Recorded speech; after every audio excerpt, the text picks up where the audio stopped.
Mansfield Park by Jane Austen. Narrated by Eloise Fairfax. Chapter 1.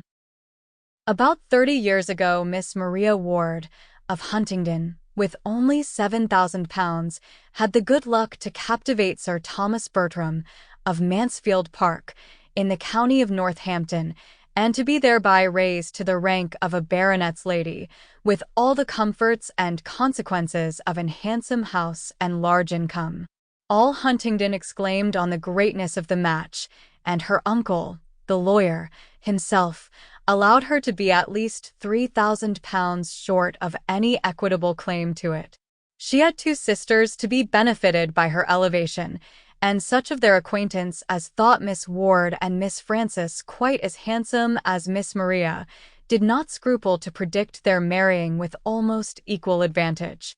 But there certainly are not so many men of large fortune in the world as there are pretty women to deserve them.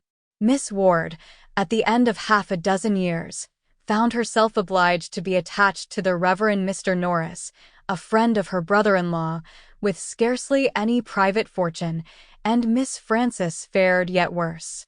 Miss Ward's match, indeed, when it came to the point, was not contemptible, Sir Thomas being happily able to give his friend an income in the living of Mansfield, and Mr. and Mrs. Norris began their career of conjugal felicity with very little less than 1,000 a year. But Miss Frances married, in the common phrase, to disoblige her family, and by fixing on a lieutenant of marines, without education, fortune, or connections, did it very thoroughly. She could hardly have made a more untoward choice.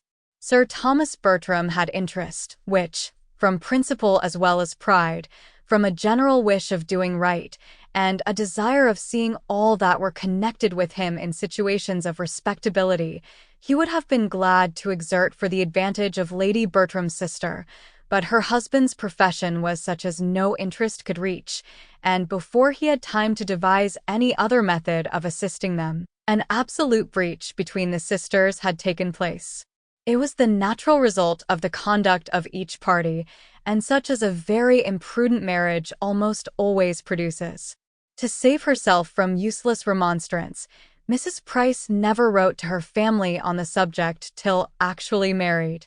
Lady Bertram, who was a woman of very tranquil feelings and a temper remarkably easy and indolent, would have contented herself with merely giving up her sister and thinking no more of the matter, but Mrs. Norris had a spirit of activity which could not— Sample complete.